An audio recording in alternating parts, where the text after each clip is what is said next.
Let's see.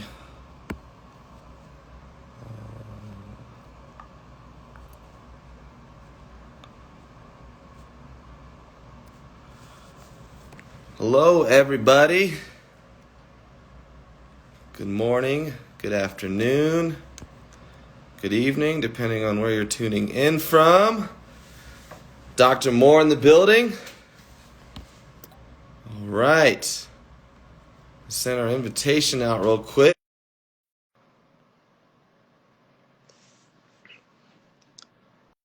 Pop in the chat too. Where's everyone tuning in from? Just curious.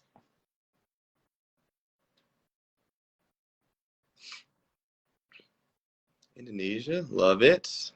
Good evening. Key West, Florida representing. Love it. From Jacksonville myself. Melbourne, that's awesome. Love it. Love it. India.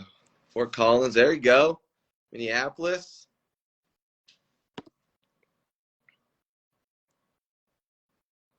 Love it.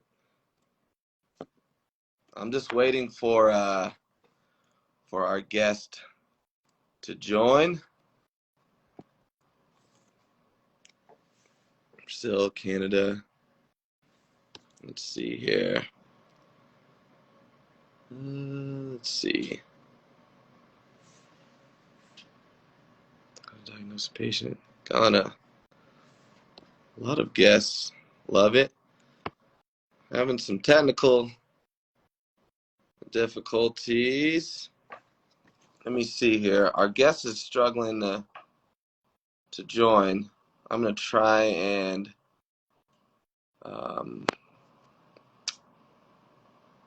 solve this issue real quick. There we go.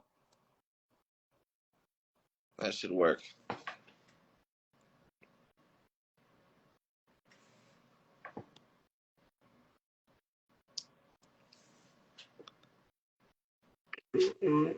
There we go. There we are.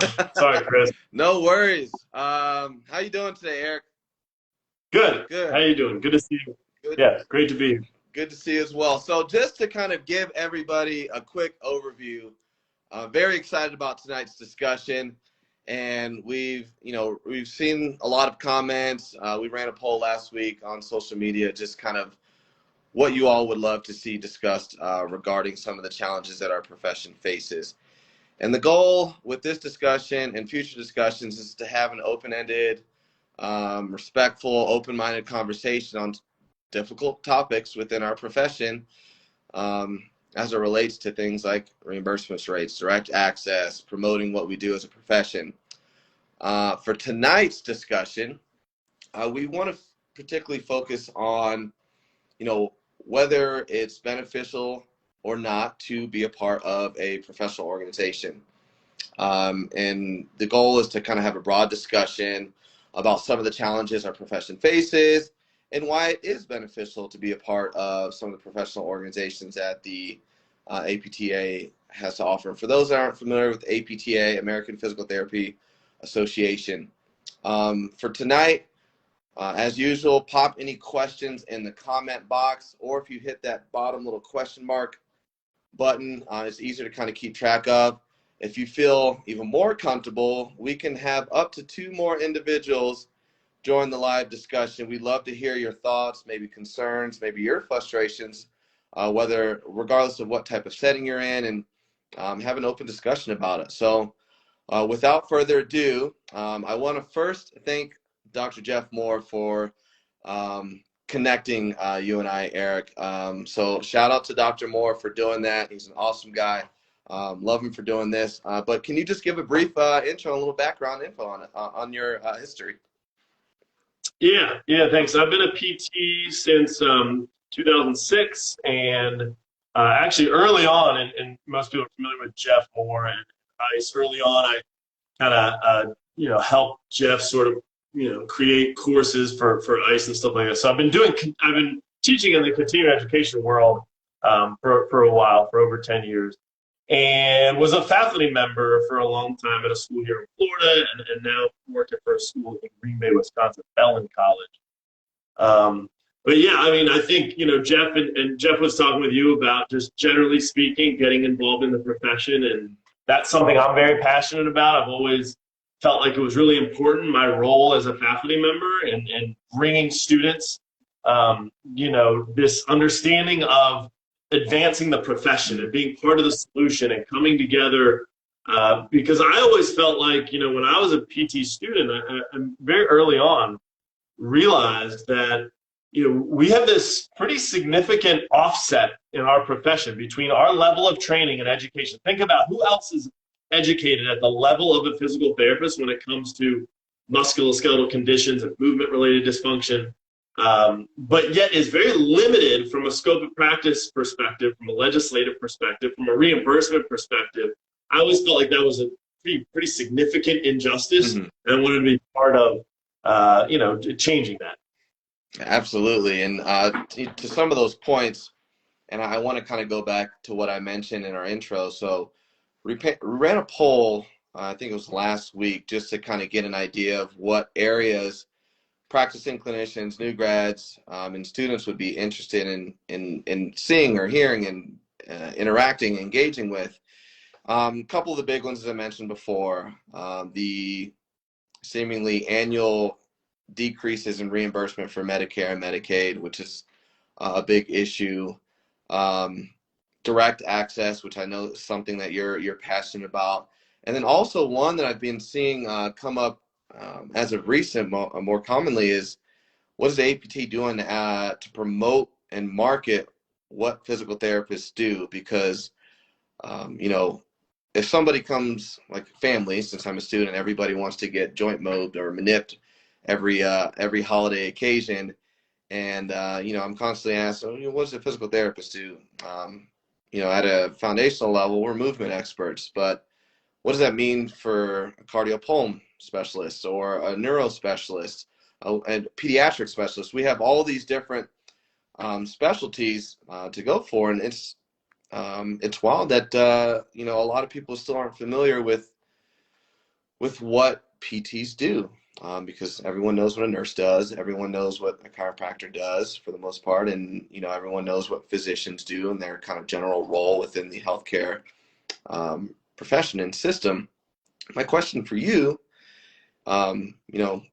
why should students, new grads, practicing clinicians that may have been involved before and just decided to terminate their membership, why should they get involved when there seems to be a level of distrust with how the APTA and maybe other professional organizations underneath that umbrella kind of manage critical challenges within the profession?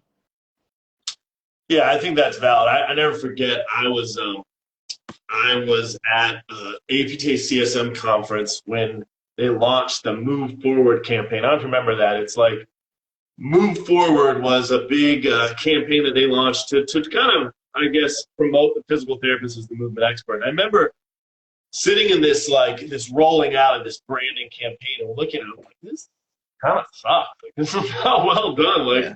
I didn't think it really resonated.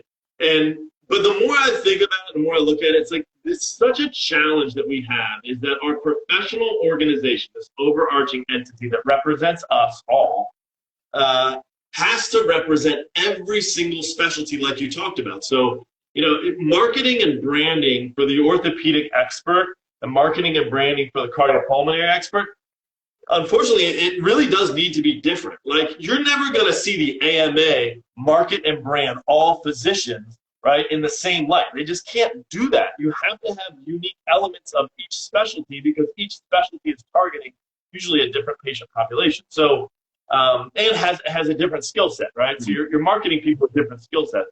So I do think that it's an uphill battle, and I think the bottom line is they're not going to do anything without our help. And if we don't get involved, if we don't contribute, especially I think the young, innovative, tech-savvy clinicians, students, and new graduates who are entering the profession now, those are the individuals that are going to dictate and determine where this profession goes in the next 10 years. I think the older generation of PTs, probably my generation and the one above me, our level of influence and what we're able to do from an innovation perspective and from a just overall branding perspective is probably very limited, right? Mm-hmm.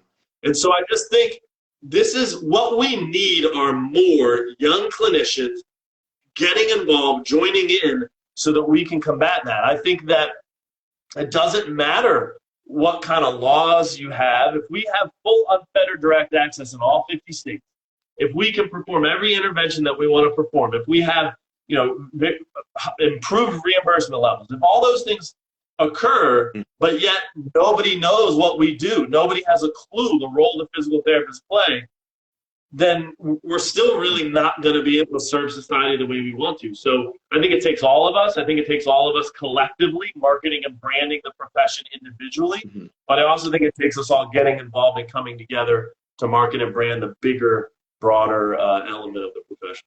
Absolutely. And how would you say, you know, newer clinicians and even experienced clinicians can get involved with professional organizations? Because a lot of what I'm seeing, and I want to preface this by stating that before I started PT school, I've always aspired to, you know, run my own business. My undergrad's in business, and I aspire to kind of run that model where we're seeing a lot of kind of either hybrid cash pay, accepting insurance, or just exclusively cash pay. The problem I see with that, and I could just be naive, and I've seen a lot on social media, so maybe it doesn't, maybe it's an overgeneralization, if you will, but things like, you know, with the reimbursement cuts, having to deny Medicare and Medicaid patients, which I get from a financial perspective, it probably makes sense to accept private or cash pay clients. However, I would imagine that Medicaid and Medicare patients consists of a large bulk of patients that will typically walk into your clinic. So by not seeing them, we're leaving a lot of, you know, patients on the table that are not benefiting from our services. And I get it.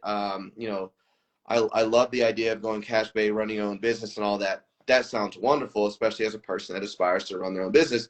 However, not everybody wants to run their own company. Not everybody possesses a skill set to do so. They may not be as business savvy as somebody that has been running their own practice for a number of years, or they may not have the capital. And for those that may be in acute care setting, they just want to be able to go into work every day and make a difference in someone's lives. What are your thoughts on how those individuals, how can we get involved? What are some, you know, some baby steps we can take to, you know, making our voice heard and trying to advocate for action being taken, especially at a legislative level? Yeah, I mean, I always feel like everything happens locally first, and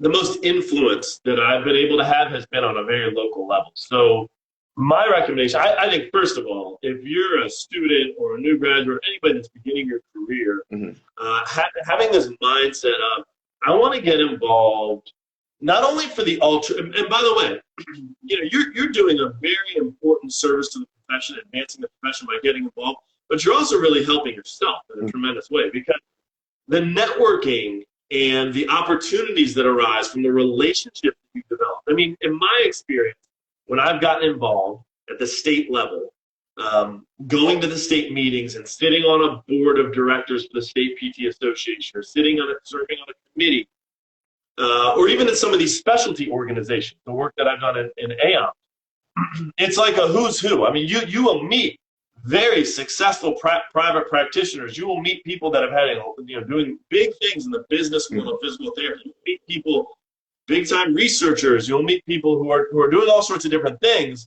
And that networking is incredibly valuable. You develop these relationships and friendships, and it opens doors for you tremendously. So a lot of the opportunities that I've had personally have come from getting involved.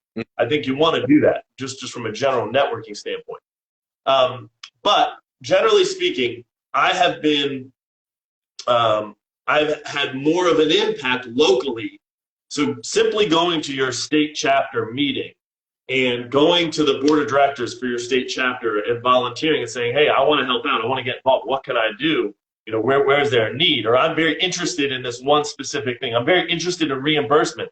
I'd love to sit on your reimbursement committee. I'd love to know what's being done. How are we negotiating rates with the insurance companies and whatever your thing is. It could be digital marketing. I want to sit on the PR committee. It could be research. I want to sit on the research committee. I want to be involved in the conference and developing, conference content. There's so many opportunities, but the bottom line is starting that small scale like that gets you kind of in the door and gets you taste it, but it also makes you in the know. So then you start seeing what's going on. You see the tremendous amount of effort and work that's coming out of these volunteer organizations. I think a lot of people, when I hear people negatively say, it's a waste of money, I don't want to spend $450 on dues because I'm spending, where's that money going? Really, if you look at these organizations, they're primarily run by volunteers. We have paid staff, and that's what helps keep the lights on and keeps everything going. You have to have somebody operating the organization. In the case of APTA, paid staff that are at Capitol Hill every day, legislative lobbyists who are there representing us every single day. That's where that money goes to.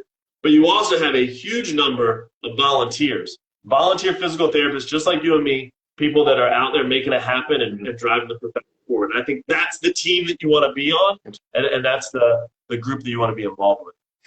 Thank you for that insight. I know you've been involved with the APTA. One of the concerns I've seen is annual dues. I believe it's somewhere after you finish PT school, it's somewhere around the realm of $500 a year. And a lot of individuals I've seen is they question, well, what is my membership paying for? What is happening at the state and federal level within our profession? And, what is my membership paying for? Because, a lot of people that finish PT school, unfortunately, have the debt to income ratio is wide. And, you could have a mortgage, you could have car payments, a family to take care of. Just from your experience, just to kind of, I guess, provide context from a 30,000-foot view, what are some of the things that the APTA does do that you think is great, and what's your experience been with that? Yeah, so I don't look at it, you spending whatever it is, $400, $500 on annual dues. I don't look at that as, I'm getting access to a journal, I'm getting these member benefits or anything like that. I look at it as that is me contributing to the legislative agenda that we have, whether I agree with all of the little issues or not, or whether sometimes I'd like to see more effort put in one area versus another. That's my own personal opinion. But bottom line is, I'll never be in a situation where I'm not going to contribute to that because I see value in us having representation on Capitol Hill federally.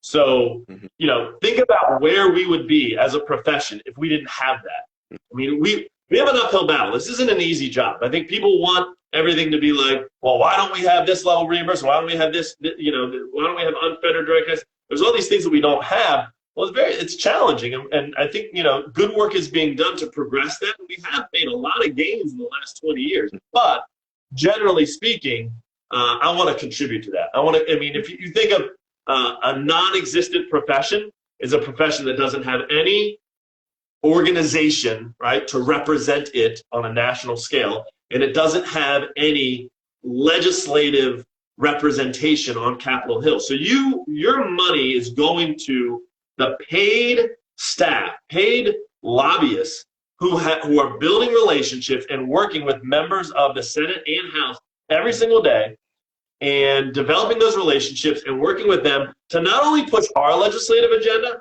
but to also help us when there's other bills and policies that affect us. So, for example, another organization may propose a bill or a policy that could potentially have an impact on the physical therapy profession. They're there to represent us and negotiate those types of laws. Absolutely. And it's crazy to think, just how vast the profession is and like all the moving parts that are involved. In a perfect world, I'm sure a lot of us would like for things to happen just like that, particularly with reimbursement rates, direct access, being able to practice with more autonomy. But when you think about it, just in the last, it's a little over 100 years now. Our profession's been in existence. It seems like we've made a lot of strides in the right direction to granting more autonomy just based on the history of where we've come from. Are you able to provide some insight as like how many members, I guess how many PTs are actively involved with the APTA? Because I think we discussed this a little while ago. Is there's a small percentage of people that represent, the APTA from a practicing clinician standpoint. Yeah, I mean, I think that's the thing. I always like to think like, less than, I don't know the numbers really, how many people are 18 members. It's small numbers. I know it's not big. Mm-hmm. Less than 50%. That's the case. That's common for most professional organizations. Many professional organizations, they have a percentage of their profession that is involved. But what we have done and what has been done over the years has really been with a very small group of individuals, right? It's been a pretty small percentage of the profession. That's okay, Mm-hmm. right? That maybe 3% are involved, 5% are involved. It's a very small number of individuals. Imagine what would happen if more people got involved, if even more, so there's so much, I think of it like this. There's so much talent out there in our profession, people who have skills and talent that if they brought those skills and talent to the greater good of the profession and got involved, Mm-hmm. could you imagine where we'd be? I mean, there's from a marketing and branding, I'll give you an example. AOMT. So for AOMT, American Academy of Orthopedic Manual Physical Therapy, I've been a fellow of AOMT for a while, and I like to try to stay involved to a degree. I'm on the PR committee. It's all like 45-year-old people. Like we're all like we're not like you know what I mean? I'm always thinking like, can we get a young, innovative person in here on this committee who understands TikTok and who understands Instagram and can really help us with a digital media campaign, right? So like the expertise that's out there that we're not really tapped into, I think is a little bit of a shame. And really why I just can't express enough how important it is for everybody to get involved because of where we could get to, right, if we had everybody on deck. Absolutely. And just to use my own experience, so I am a student and I live in the state of Colorado. I had an assignment for one of my courses about 2 years ago at the beginning of our program that encouraged us to reach out to a state board representative for like Colorado APTA or whatever state that you live in. And we just had to talk to them about, a challenging issue within the state. And just to use Colorado as an example, because it really, excuse me, but it kind of pisses me off thinking about it as a student. I'm not even a clinician yet, but we're a direct access state, no restrictions there. However, insurance companies can still choose not to reimburse cash pay patients if they deem PT not necessary for visiting a PT for. So they would rather have them get a physician referral, which is going to be either $0 or maybe up to a $20 to $35 copay, and then just to be referred to a physical therapist anyways. So they're just making an extra trip. It costs them more money potentially, but it costs the insurance companies more money. And so I had this conversation with, her name's Jessica Cozy-Lehman, so shout out to her. She's an awesome physical therapist here in Colorado at Great Moves Physical Therapy. And these are just the kind of the little things that we're dealing with. But the problem is there's just not enough hands on deck. There's a very finite number of individuals that are involved with trying to help, change and fix these issues. And when you think about trying to be involved with the APTA and working in your own practice or a hospital, what have you, you only have so much bandwidth. And it takes really a large team to kind of implement change, especially with a lot of these big issues. So are there any other things at a state level? Because in my opinion, I feel like it's easier to probably make a bigger impact at the state level first. Whether you're a member or not, because I know a lot of individuals that may not be members or they're apprehensive, maybe like, I don't want to necessarily be a member, but I do want to try and get involved and make a difference. Are there any other ways that maybe you haven't discussed, whether that be knocking on the door of somebody up in up in the capital of whatever state you're in, because at the end of the day, I mean, it's 2022. You can send an email with the flick of a couple fingers here and there. You can hop on the phone. It's not far-fetched to think that you can get a hold of somebody or know somebody that knows somebody. So what are some ways that maybe we haven't discussed, maybe specifically at the state level, that we can do to kind of implement change and try and make a difference? Yeah, I mean, I think it's important to recognize every single day there are various professions all competing in a lot of ways. And not just professions. Insurance companies would be a good example. The insurance lobby, the multi-billion-dollar insurance lobby. You think they don't have paid lobbyists at Capitol Hill or at the state capitol every single day working those lawmakers? So it's all about relationships, and it's all about the lawmakers. It's all about who can influence the lawmakers. And unfortunately, it takes money. Usually it's money. It's political donations. Who can influence the lawmakers so that their profession or their organization gets the representation that they want to get the laws passed that they need. Now, there's another part of this, though, that doesn't involve money, and that's simply having a relationship with a lawmaker. So if you just say, you know what, I'm not into this, it's not me, but yet I do see an issue with the fact that I live in South Carolina and I can't do X, Y, and Z, or my profession is affected by X, Y, and Z law. The best thing you can do really is go out, meet your official, your lawmaker, especially when they're running. So, like, if you can catch somebody and develop a relationship with somebody when they're running for office, they'll never forget you. And if you can, and it doesn't even take money. It's like, hey, I never forget Ron DeSantis. You know Ron DeSantis, the governor of Florida?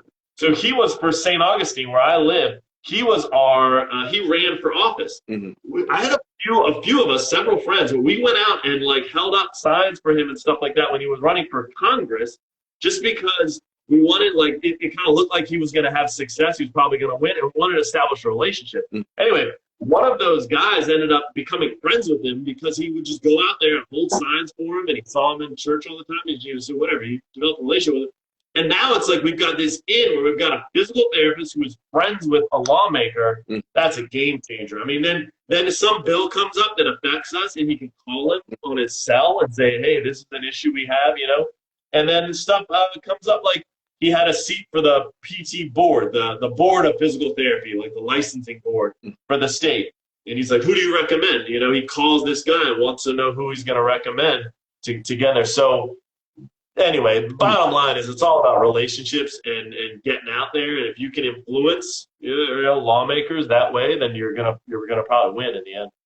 Awesome. That's awesome. I saw somebody in the chat earlier. They're also from Florida. I think I saw it was from Key West. Do you have any suggestions or referrals, people to get in touch with if you're in the state of Florida? Or maybe even the state of Wisconsin, since you're involved with Ballin College's DPT program. Any connections, recommendations on individuals to reach out? Like if somebody wants to take action today and try and make a difference, who should they contact? Yeah, definitely. So for Florida, like we have a new FPTA president, Tom Eberly, great guy, super involved. And just very motivated, really motivated to make changes and make things happen. He was very involved with the dry needling legislation that came through Florida last year or 2 years ago.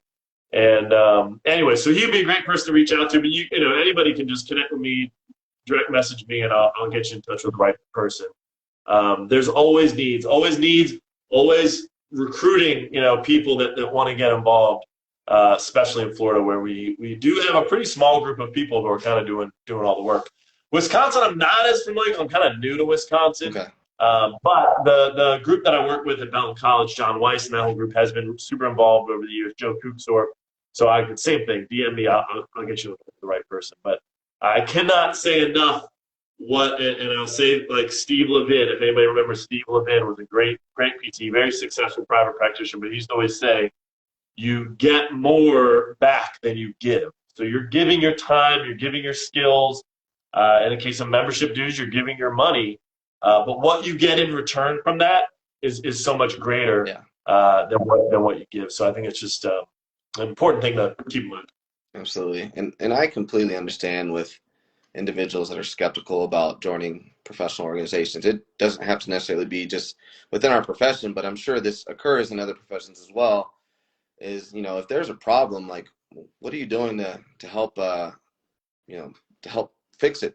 Because it's great to raise awareness and voice your concerns and frustrations on social media, but at the end of the day, like, what are you doing? Like, you out there reaching out to state legislators or just members of your state board to get involved, because there's a lot that needs to change, at least just from what I've seen, just being a student, and it takes a collective effort to try and make a difference. And I love what, you know, a lot of individuals are doing with trying to stick it to insurance companies, but as I mentioned before, you know, there's got to be other creative ways that we can get involved as well. And I love that you mentioned that there's so many people that are doing great things with TikTok, Instagram, that are just super creative and doing all these great things. And there's a need for them in all these professional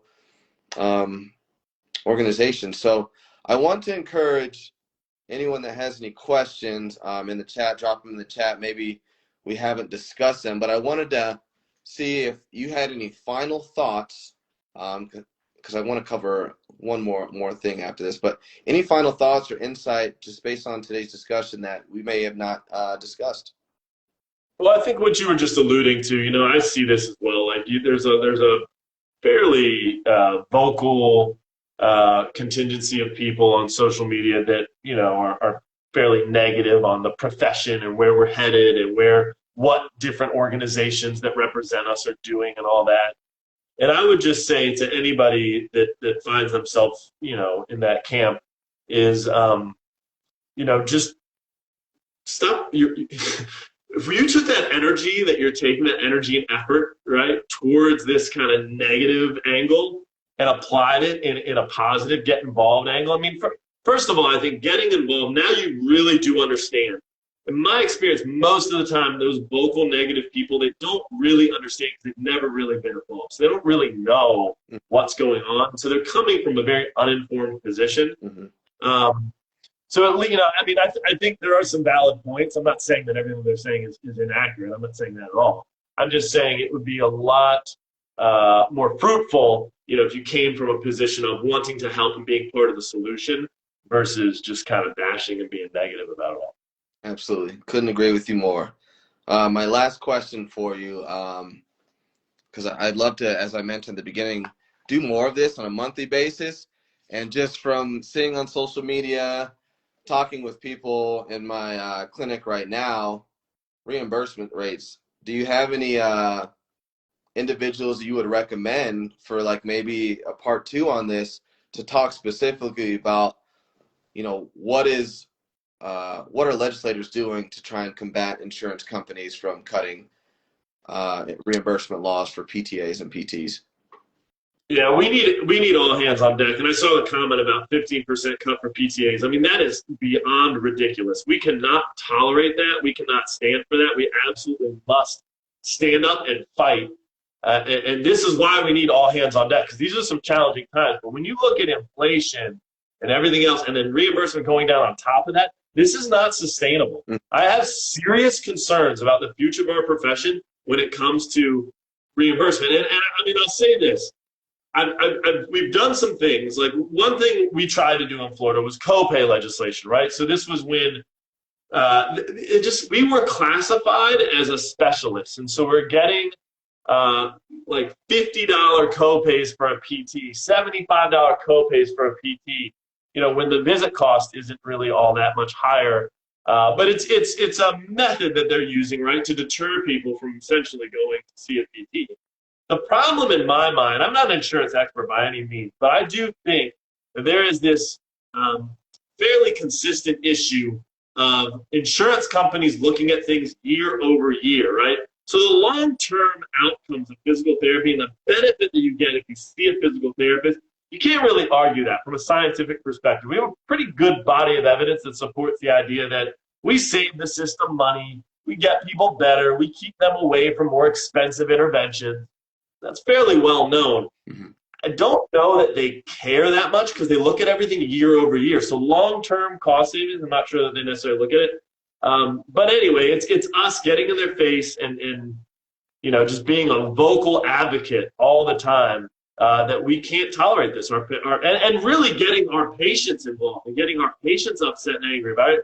The more you can get, people are going to pay attention to things that are getting press and that are that people care about, right? And so if you can get people to care about this, get them interested in this, and you can get them more, make some noise, right? Then that needs to happen. I'm really worried, honestly, about reimbursement. Absolutely. And it's crazy that all the money that goes through insurance companies, despite all the research that supports that, for a lot of musculoskeletal conditions, if you see a PT first, you save yourself a lot more money. You save the insurance companies a lot more money. It just seems like excuse my language, an ass backwards way to kind of look at healthcare.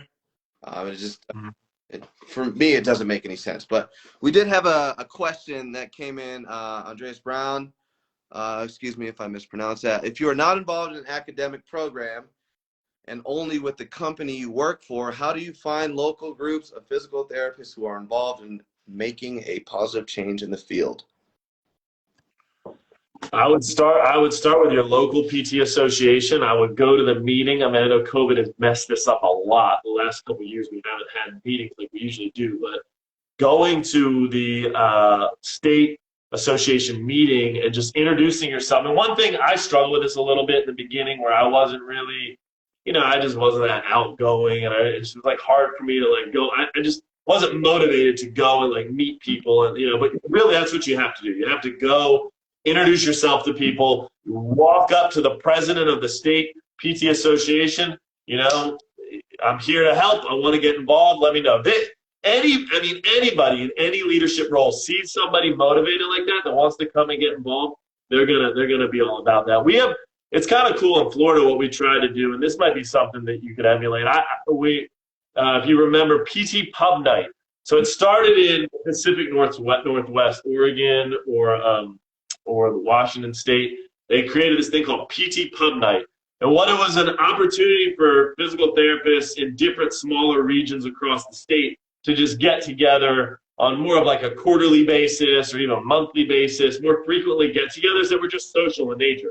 But it got everybody talking, it got everybody coming together in a social atmosphere, and really it got people involved. And it was a very effective little idea. We adopted that in Florida and had a lot of success with it, where people would get together, and it was really fun. And we used the state to kind of blast it out, and the state association to promote it and get the word out. But anyway, I highly recommend creating something like that if you can. It's a great strategy. The annual conference is just, they're infrequent. They're sort of, you got to pay money to go to it. You got to register and all that. Whereas like a local little social event like that, you can do them pretty easily. Yeah, and just to go back to the experience I had for this assignment, I found somebody, Jessica Cozy-Lehman.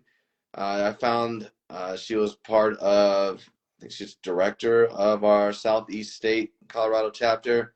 Saw that she was local to where I live, and just shot her an email, and she responded within 48 hours, and she was super excited. I was able to turn our discussion into a podcast, and you'll be surprised. A lot of individuals, like you said, that are part of this at the state level are very excited when someone reaches out to them. They want to get involved and try and make a difference. So absolutely love that. I have a statement here. I think one reason more PTs aren't concerned about insurance cuts is because they aren't able to see the total income / expenditures and assume that business owners just have money because they own it. What are your thoughts there? That's an interesting one. Well, it's a good point. You might be, a lot of people are insulated from this. A lot of people have no idea. They come in, they see their patients, but they don't know what's going on behind, the billing office. So that's a good point. I think, they will know soon enough. It's going to end up impacting salaries, and then we're really going to be in trouble if it gets down to that level. But that's on the business owner. Needs to be communicating, needs to be getting everybody all fired up. And, so that everybody understands, right? This is all of us. Everybody's going to be affected. Academics is going to be affected because you know what's going to happen? You're going to see cuts. The number of students applying to PT schools is going to go down. So now faculty are going to start losing jobs. the thing about this is people don't remember in the early 90s, the Balanced Budget Act. I think it was maybe like Bill Clinton, the Clinton years. We had the balanced budget, and that's when the therapy cap started. And PT schools lost enrollment, went down like crazy. PT salaries went down like crazy. PT salaries were like down to 40 grand. I mean, it was really bad. I'm sure there's some people that were, I was like in college at the time, so I wasn't like I don't have direct knowledge of this, but I know talking to people that left the profession during that time. There are a number of people left the profession and another number of schools that really were hurting during that time. We haven't had anything like that since then. Mm-hmm. We've kind of had a bull market in physical therapy profession ever since then, really, right? And it's been nothing but crazy growth in the academic side of the house. Watch what happens if you start seeing that, people start waking up. And I think that's what you keep in the back of your mind when you say, why do I want to get involved? Why do I want to do this? Mm-hmm. Man, I don't ever want to see that happen. I don't ever want to see our profession dry up. I don't want to ever see people losing their jobs and salaries being cut in half and schools closing down. I mean, we are not above that. That could easily happen if we don't play our cards right here in the next short time. It's crazy to think about that domino effect, which is a great follow-up question from another viewer. Do you think cash-based is the future to solve this? I know this is probably split decision between a lot of PTs out there, but what are your thoughts there? We look at dentistry, and they've done fairly well in a primarily cash model. So, but we are all in this. I've never met a person that's like, I want to go to PT school because I want to make money. Like, all right, well, you're making the wrong. I could have told you 20 other options that would have made you way more money. Like, that's not why you're doing this, right? Yeah. You're doing this because you love it. You love movement and medicine. Medicine is movement. You love exercise. You love helping people. Mm-hmm. That's what's so much fun. I've always been so passionate and love the idea that I can get somebody better with exercise, education, right? Simple, easy interventions like that. I don't need to give you drugs. I don't need to do surgery. It's just, I love that. I'm so proud of that. And, so are we really going to be able to serve everybody in that capacity if we're only taking cash and we're only taking $150 a visit? I mean, I know I can think of so many people that I know that would never, ever, ever be able to afford that or wouldn't want to afford that. So, I think that there's a need for cash pay. I think that it is an important element of the future. I do think it helps. I 100% support the cash pay movement, mm-hmm. But we also need people who are going to take different insurance programs and who are going to take Medicaid and Medicare, because those individuals need our help as well. We just got to figure out a model of care that works, that makes sense financially, right? I think that's it. I'm thinking right now, 2 different students that I've had over the years, graduates who, like, one very successful cash pay clinician who's doing really well, making a lot of money, and one person who sees the worst insurances you've ever seen in your life, like the worst plans that pay the worst, and he sees a lot of Medicaid and all this other stuff. Both are doing really well. And from what I can tell, from when I talk to them, both are really happy. So there's something for everybody, right? You just got to figure out what your style is and everything for you. I personally I treated patients at a cash pay clinic for a little while. I actually didn't really love it. Mm-hmm. I was like, I kind of like the volume. I kind of like moving and hustling, and I don't love just sitting there with somebody or by myself, talking, and I don't know. I just kind of run out of stuff to do. So I like in and out, right? I get you in, get exactly what you need, and keep you moving. Different strokes for different folks, right? Exactly. Well, Eric, I can't thank you enough for being on today. I don't have any more questions coming through, but one more time, if anyone needs to contact you, what's the best way to get a hold of you?